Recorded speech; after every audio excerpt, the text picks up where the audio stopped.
এমন একজনের বাসায় যাইতেছি যে মৃত্যুর পরে জামাইকে দাফন করতে পারেনি টাকার জন্যে, পরে 10,000 টাকা দিয়েছিলাম আর কি।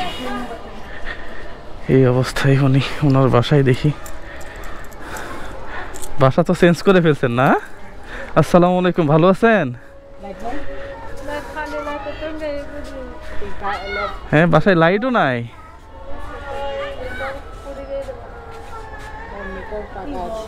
হ্যাঁ,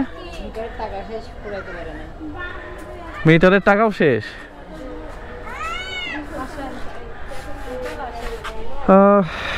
এই অবস্থায় না তাহলে ভিতরে আর না যাই। এখন কি বাসা চেঞ্জ করে ফেলছেন?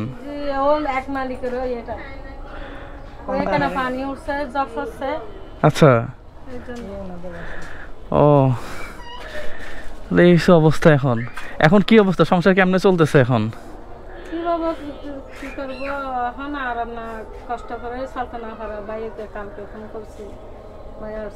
আচ্ছা, এখন আপনি মানে আপনি এখন কি করতে যাচ্ছেন? ব্যবসা করতে পারবেন?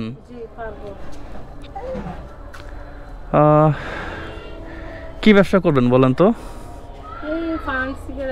হ্যাঁ, বিক্রি করতে গেলে তো সিলিন্ডার লাগবে, এই সেই ঝামেলা হয়ে যাবে। তো পান সিগারেট পারবেন? ওই যে ইয়াতে করে একটা ছোট একটা ইয়ার মধ্যে করে ভ্যান গাড়ি। পান সিগারেট বেশি করে তো ভ্যান গাড়ি লাগবে না। আবার তো একটা জায়গায় বসে, ছোট একটা জায়গায় বসে করতে পারবে নাকি?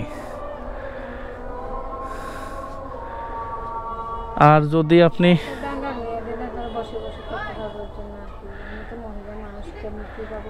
হ্যাঁ, বুঝতে পারছি মহিলা মানুষ। এখন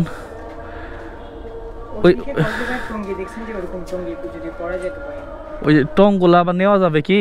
মানুষ কিছু বলবে না?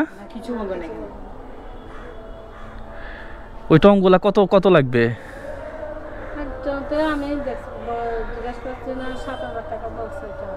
গাড়ির দাম? আচ্ছা, পুরাতন গাড়ি 7,000। আর হচ্ছে আপনার হ্যাঁ, আপাতত নর্মালটা দিয়ে শুরু করুক উনি যেটা দেখছে, তাই না? পরবর্তীতে হয়তো ভালো কিছু করা যাবে। আপনি তাহলে ওই গাড়িটা দেখেন।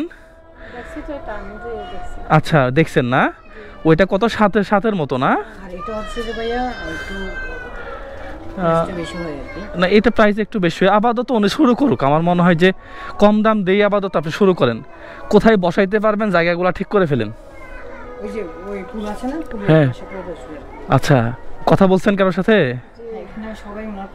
সবার পক্ষে আছে? আচ্ছা, ঠিক আছে। তাহলে আপনি এক কাজ করেন, ওই যে গাড়ি যদি 7,000 হয়, আর মালপত্র কত টাকা লাগবে?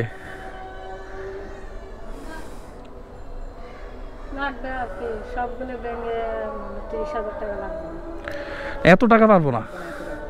না, আপনার চাটা বিক্রি করতে এত টাকা লাগে না। 5,000 টাকা দিয়েও চার দোকান দেওয়া যায়। আপনি আমি তো এগুলা করেই অভ্যস্ত। আমি আমার মনে হয় যে 15,000-এর মধ্যে আপনি সব কমপ্লিট করতে পারবেন। শুনেন, আমি বলি, আপনার 7,000 টাকার গাড়ি, আর যদি 5,000 টাকার মালও তোলেন কম কম করে, চার্জ ও আবার সিলিন্ডার লাগবে তো নাকি? মানে পরে সিলিন্ডার নেবেন নাকি আপাতত ফ্লাক্সে নেবেন? এই তো। আচ্ছা, তাহলে মোটামুটি 15,000 টাকার মধ্যে আপনি করে ফেলতে পারবেন। এরপরে 2-1,000 টাকা যদি লাগে সেটা আমি দিয়ে দেবো, সমস্যা নেই। তাহলে আপনি ওগুলো ব্যবস্থা করেন, বসার জায়গা করেন, মালপত্র আমি ইরফান ভাই মিলে আমি নিজের হাতে কিনে এরপর উদ্বোধন করে দিয়ে দিব। দান, ঠিক আছে? এটা ঈদের আগেই করব। আমার কিছু শুভাকাঙ্ক্ষী আছে, তারা যদি সারা দেয় তো দিল, আর না হয় আমি আমার পকেট থেকে নিজের টাকা দিয়ে করে দেবো ইনশাল্লাহ, সমস্যা নেই।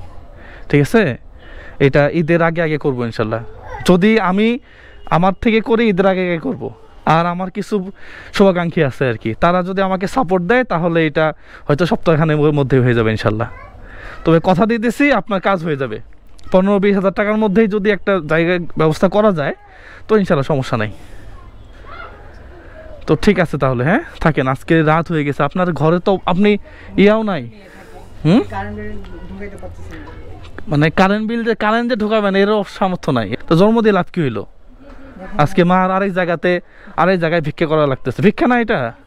তাহলে ও করলোটা কি? আপনার স্বামীর লাশ পর্যন্ত আমরা এসে ইয়া করে দিয়ে গেছি। যাই হোক, আল্লাহ এদেরকে হেদায়েত করুক, নাকি বলেন? দোয়া করবেন তারপরেও ছেলের জন্য, কিছু তো আর করার নাই। এখন সংসার চলতেছে কেমনে আসলে? হ্যাঁ, তো এইভাবে আর কতদিন, তাই না? এইভাবে আর কতদিন? দেখি ইয়াটা ধরেন তো, লাইটটা তো আপনার ইয়া করি, এই যে অন্তত কারেন্ট বিলটা অন্তত ভরাই নিয়ে আসি না আপাতত। যদি কারেন্ট বিল না, কারেন্ট যদি না থাকে তাহলে কেমনে? ঠিক আছে, কত টাকা করে? 500 টাকা তো ভরানো যায়, তাই না? ধরেন এই যে 500 টাকা কারেন্ট বিল ভরাই নিয়ে আসি না আপাতত, অন্তত আলোটা জ্বলুক। হ্যাঁ, আর খাবার টাবার টাকা পয়সা আছে না নাই? হ্যাঁ, কিনে খাইন তো ঠিক আছে। আপাতত দেখি ওই যে আপনার একটা, আমি আসলে ওইভাবে প্রিপারেশন নাই আমার, তো দেখা যাক। হ্যাঁ, আমি একটা ব্যবস্থা করে দেবো, আপনি সব কিছু ঠিকঠাক করে ফেলেন, কেউ না দিলে আমি আপনাকে ইয়া করে দেবো আর কি। তো ঠিক আছে, হ্যাঁ, আচ্ছা, আল্লাহ ভরসা। জি, সালামু আলাইকুম। বিদ্যুৎ পর্যন্ত নাই? হ্যাঁ, কি মারাত্মক অবস্থা, এরকম মানুষ থাকে।